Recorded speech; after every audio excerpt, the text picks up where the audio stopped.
Indian ফ্যান্সদের জন্য গতকাল রাতের মতো কন্ট্রাস্ট ইমোশন কিন্তু কোনোদিন যায়নি। এদিকে আর্জেন্টিনা খেলছে ফুটবলে, জিতে যাচ্ছে, আর এদিকে ইন্ডিয়ান টিম হেরে যাচ্ছে ইংল্যান্ডের কাছে। ইন্ডিয়ান টিম কিন্তু থার্ড টি20 হেরে গেছে ইংল্যান্ডের কাছে। এটা কি ইন্ডিয়ার ইতিহাসের সবথেকে ওয়ার্স্ট ফেজ বলা যেতে পারে?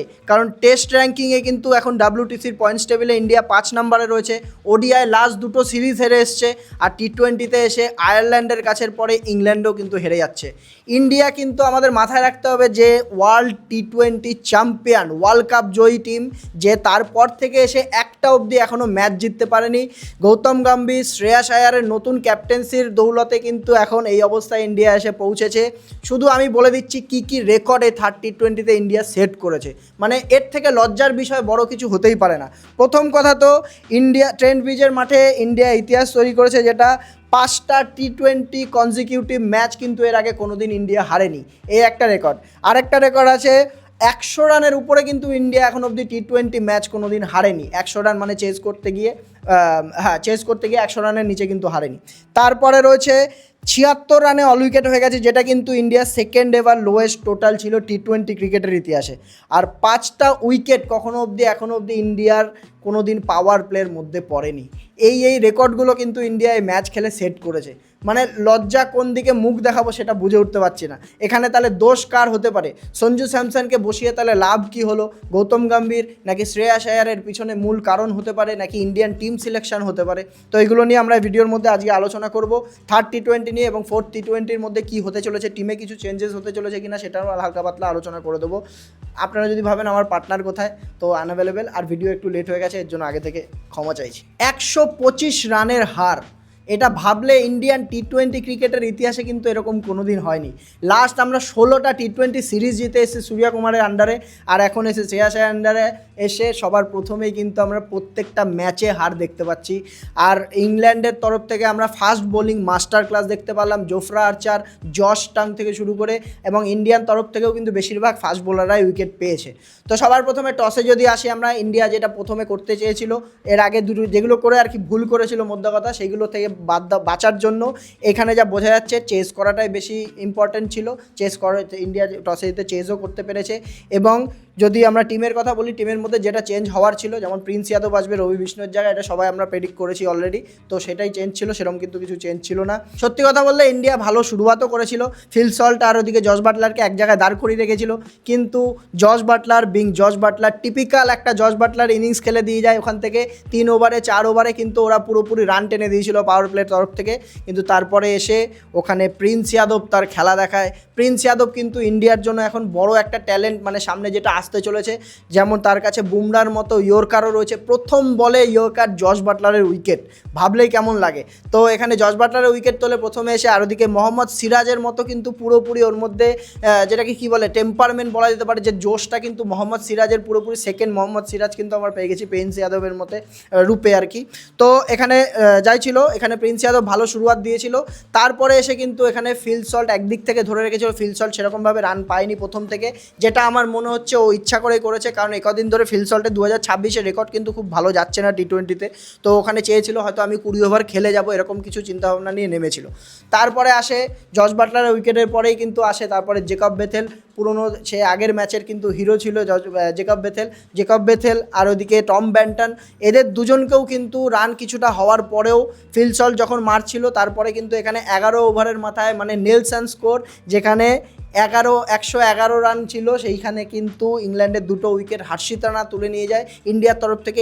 একমাত্র পজিটিভ এটাই ছিল। সেই সময় বোঝা যাচ্ছিল যে ইন্ডিয়া হয়তো কিছুটা কন্ট্রোল পেয়ে গেছে ম্যাচের মধ্যে, কিন্তু আসলে না।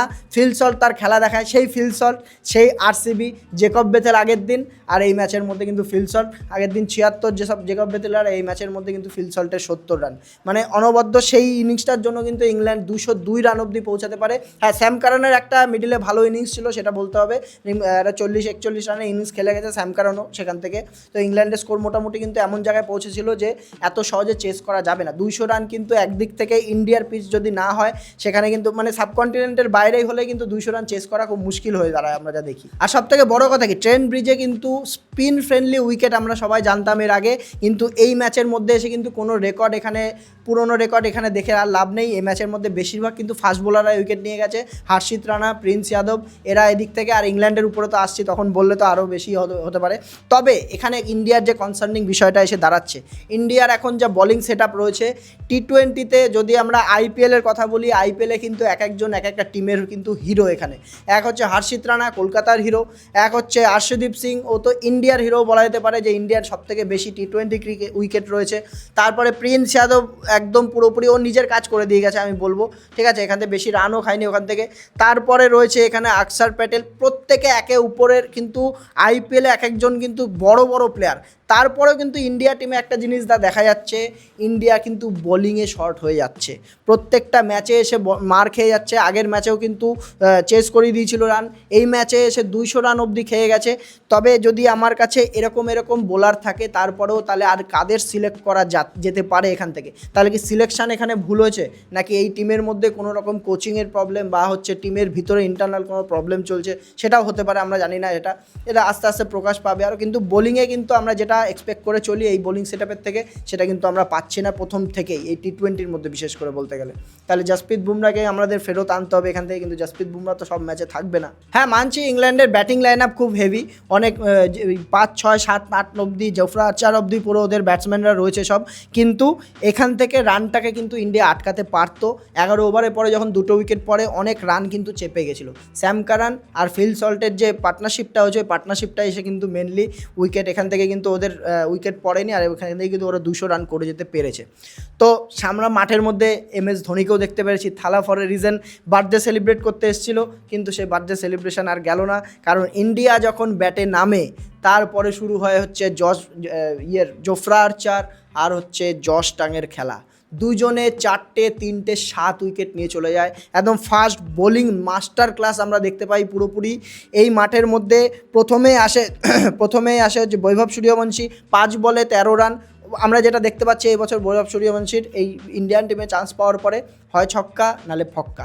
এটা আমরা আগাগোড়াই জানতাম যে অভিষেক শর্মা যেমন high risk high reward game খেলে, বৈভব সূর্যবংশীও এরকমই কিছু খেলতে চলেছে। আমি ঠিক আছে 2টো ম্যাচের জাজমেন্ট করবো না এখানে, কিন্তু একটা ম্যাচে দেখা গেলো, একটা ম্যাচে খেলে দিলে কিন্তু মানুষ এগুলো সব ভুলে যাবে। তো এদেরকে নিয়ে বেশি কথা বলে লাভ নেই, কারণ ওদের রোলটাই এটা। তো বৈভব সূর্যবংশী নিয়ে অত ব্যাপার নেই।